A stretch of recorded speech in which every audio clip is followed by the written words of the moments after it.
안녕하세요. 얼마 전 남편과 헤어진 30대 여성입니다. 하늘도 무심하단 말을 제가 제 자신한테 써도 되는지 모르겠는데 정말 하늘이 원망스럽습니다.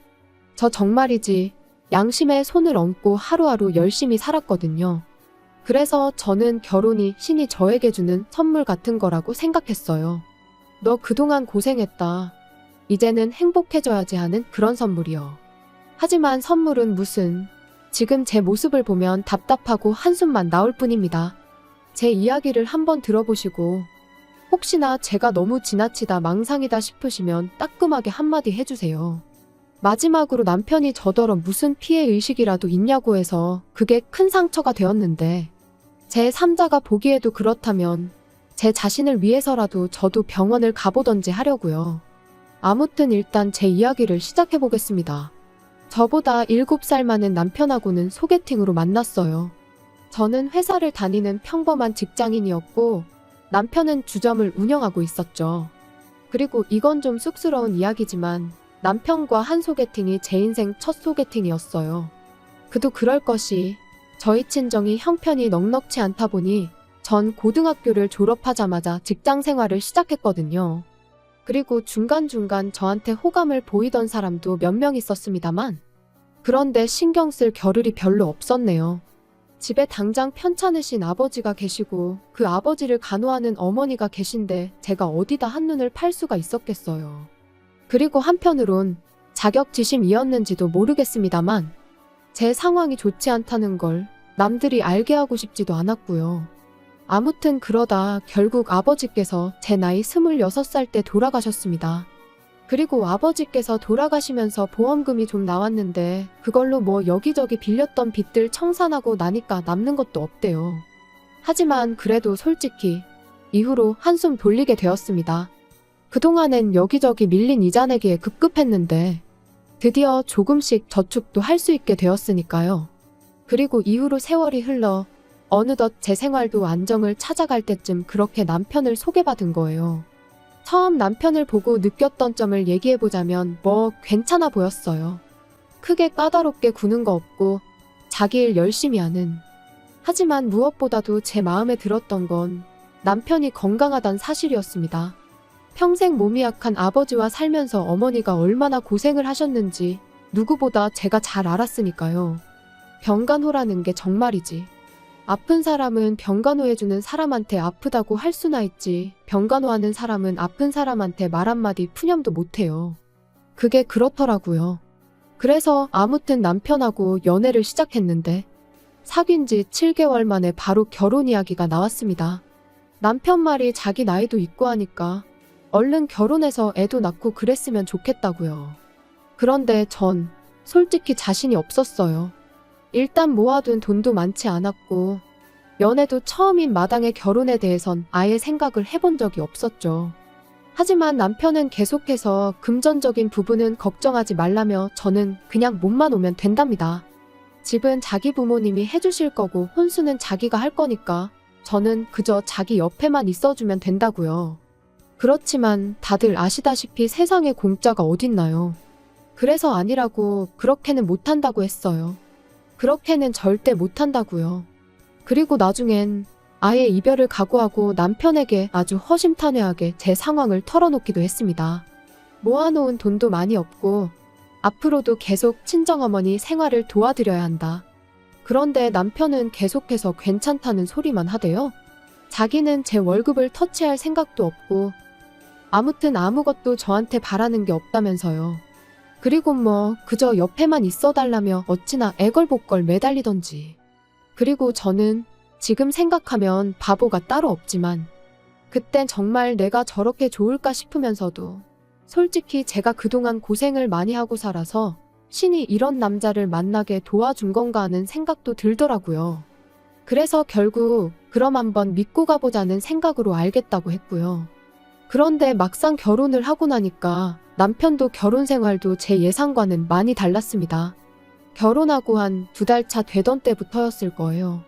걸핏하면 남편이 저더러 회사는 관두고 자기한테 더 집중을 해달라 뭐 그런 소리를 하더라고요. 제가 자기 출근할 때 배웅을 해주면 좋겠다. 자기가 퇴근하고 오면 야식 같은 것 좀 챙겨주면 좋겠다. 황당했죠. 그게 불가능하단 건 누구보다도 남편이 잘 알고 있었거든요. 앞서 말씀드린 대로 저는 직장인이고 남편은 주점을 하는 자영업자예요. 그러니 당연히 출퇴근 시간이 달라요. 게다가 남편은 제 회사는 출장과 야근이 원래 많다는 걸 연애 때부터 잘 알고 있었거든요. 그런데 갑자기 생뚱맞게 자기를 배웅해달라, 야식을 해달라 해대니 어찌나 답답하던지. 그리고 그날도 새벽 2시가 다 돼서야 집에 온 남편은 자는 저를 흔들어 깨우더니 저한테 쫄면을 해달라고 하는 겁니다. 그래서 자다 말고 일어나서 면을 삶고 있는데 순간 저도 너무 서럽고 짜증이 나는 거예요. 그래서 남편한테 정말 이래야겠냐니까 저더러 그거 좀 해주는 게 그렇게 귀찮냐대요. 어이가 없어서 내 입장에서 한번 생각해 보라고 했어요. 6시에 일어나서 출근 준비해야 하는데 지금 시간 좀 보라고. 한두 번도 아니고 매번 이러니 화가 안 나겠냐고요. 그랬더니 남편이 어째선지 순순히 알겠답니다. 그리고 그런 남편의 모습에 뭔가 미심쩍긴 했는데 그래도 한편으론 하긴 자기도 자기가 너무하단 걸 깨달았나 보다 싶기도 했죠. 그래서 그날 저녁 새벽에 짜증낸 게 저도 마음에 걸려서 좋아하는 닭볶음탕이라도 해주려고 장을 봐서 집에 갔는데 어째선지 집도 치워져 있고 아침에 몇 개 나온 설거지거리도 싹 정리가 되어 있는 거예요. 그래서 저는 당연히 남편이 한 줄 알고 전화를 걸었어요. 남편도 새벽에 저를 깨운 게 미안해서 저 집에 오면 좀 쉬라고 치워놓고 나갔구나 싶어서 고맙다고 말하려고요. 그런데 이게 웬걸요. 남편이 하는 말이 어머님이 다녀가셨을 거랍니다. 자기가 제 이야기를 듣고 곰곰이 생각을 해봤더니 제가 참 힘들었을 것 같았대요. 그래서 어머님한테 앞으로 틈틈이 살림 좀 도와달라고 부탁을 드렸다나요. 솔직히 좀 황당했어요.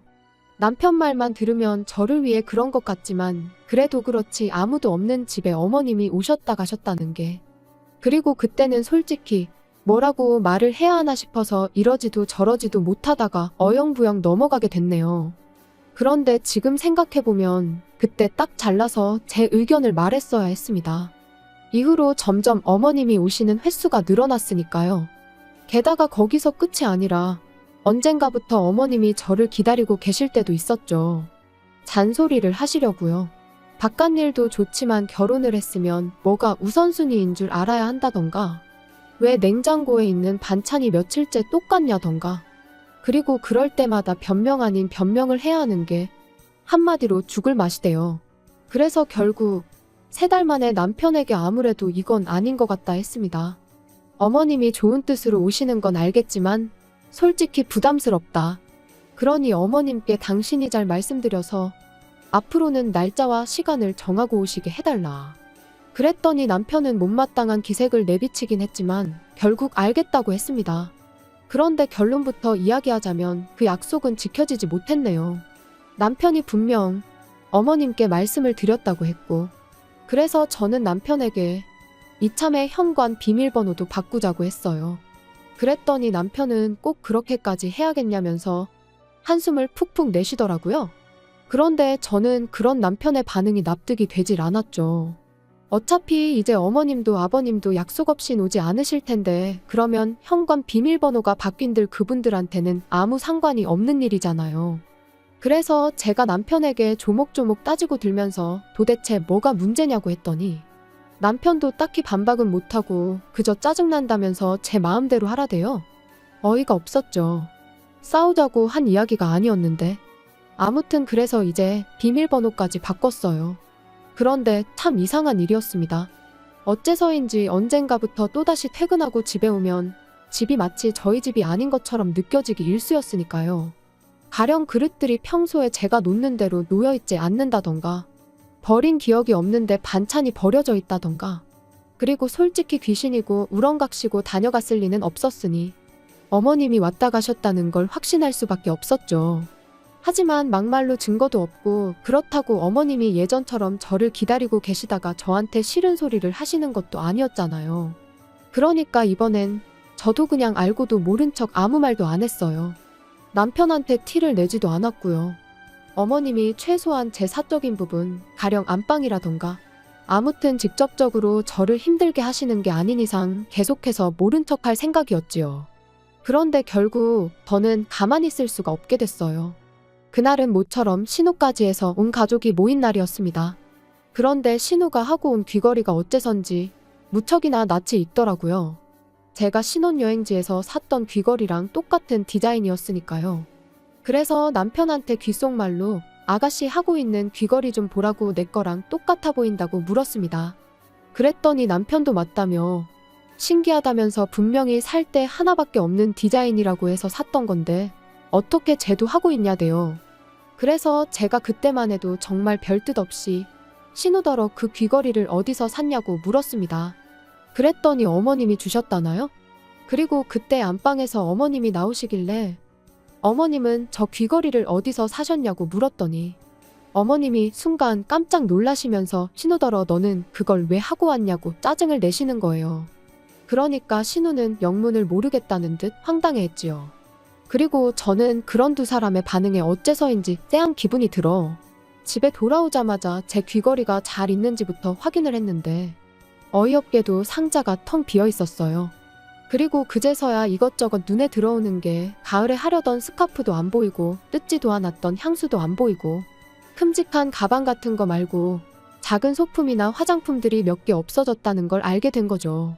하지만 딱히 증거는 또 없어서 다른 건 말 안 하고 남편한테 귀걸이 얘기만 했어요. 내 귀걸이가 없어졌다고요? 그랬더니 남편이 그게 무슨 소리냐더니 이내 저더러 지금 혹시 무슨 생각을 하는 거냐고 우리 엄마가 가져가기라도 했다는 거냐고 그러는 거예요.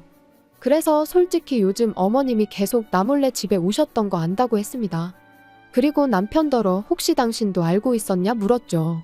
그랬더니 남편이 그게 무슨 소리냐면서 더 크게 목소리를 높였는데 저희 남편이 원래 당황할수록 목소리가 커지거든요. 그래서 이 인간이 지금 거짓말을 하고 있구나. 어머님이 드나들고 계신 걸 알고 있었구나 싶대요. 하지만 정말 저한테 무슨 증거라도 있는 것도 아니고 그래서 몰랐으면 됐다 하고는 더는 가타부타 말을 안 했어요. 범인은 현장에 반드시 다시 나타난다는 말처럼 저도 어머님이 다시 오실 거란 확신이 있었으니까요. 그리고 며칠 뒤 그날도 평소처럼 출근을 했는데 아침에 뭘 잘못 먹기라도 했는지 영속이 좋지가 않았습니다. 그래서 반차를 내고 모처럼 집에 일찍 왔는데 기가 막혀서 말도 안 나왔어요. 현관을 들어서니 어머님이 제가 온 줄도 모르고 거실에서 제 옷들을 입어보시며 패션쇼를 하고 계셨으니까요. 어찌나 당신 모습에 심취해 계시던지 제가 일부러 기척을 내도 모르셨지요. 그래서 결국 보다 못한 제가 어머님께 지금 뭐 하시냐 했습니다. 주인도 없는 집에서 남의 옷은 다 꺼내놓고 지금 뭐 하고 계시냐고요. 그랬더니 어머님이 얼굴이 정말 새빨개지셔서는 저더러 지금 무슨 소리를 하는 거냐며 대뜸 이 옷도 저 옷도 다 내 아들이 벌어다 준 돈으로 산 거지 않냐. 그러니 내가 좀 입어볼 수도 있지 그러시대요. 그래서 제가 꼭 그런 것만도 아니라고 저희 맞벌이 하는 거 아시잖아요 했어요. 그랬더니 그거 돈 몇 푼 번다고 유세냐면서 그럼 이 집은 누구 집이냐고 소리를 지르시더니 당신하고 아버님이 죽어라 벌어서 산 집인데 네가 뭔데 와라 마라 하냐. 그리고 니네 싸가지가 있네 없네 고마운 줄을 모르네. 말 그대로 막말을 퍼붓기 시작하시대요. 할 말이 없었습니다. 어머님 말씀대로 두 분 돈으로 산 집이 맞으니 제가 따로 할 말이 없었고 그렇지만 그렇다고 하더라도 어머님의 말씀은 너무 지나치셨기에 말을 하고 싶지가 않았달까요.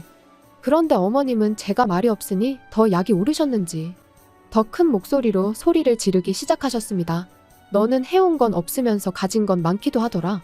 맨몸 뚱아리로 시집와서 조신하게 지 남편 뒷바라지나 하지. 이런 식으로 돈을 빼돌린다 어쩐다. 솔직히 듣는 내내 어이가 없는 건 물론이고 모욕스럽기까지 하대요. 이렇게 무시당할까봐 안 한다고 한 결혼이었는데 자기가 다 책임진다더니 지키지도 못할 약속을 내뱉은 남편이 원망스럽기도 했고요. 그리고 그때 어째서인지 남편이 집에 왔습니다. 그런데 남편도 비어있어야 할 집에 저는 물론이고 어머님까지 계시니 당황한 눈치더라고요.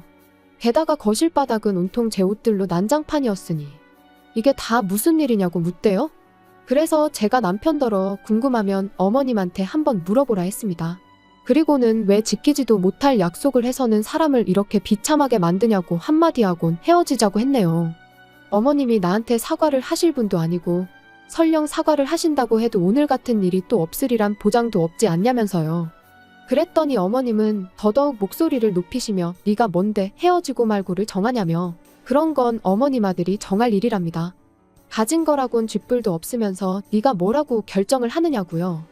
그리고 그때는 남편도 어머님한테 말씀 좀 가려하시라고 한마디 하긴 하더니 기껏 덧붙이는 말이 이런 일로 이혼은 너무한다면서 자기가 정말 책임지고 두 번 다시 이런 일은 없게 하겠다고 이번만 그냥 넘어가 달라는데 솔직히 더는 믿고 싶지도 않았고 송충이는 솔잎을 먹어야 한다는 말처럼 제가 너무 분수에 맞지 않은 욕심을 냈나 하는 생각만 들 뿐이었습니다.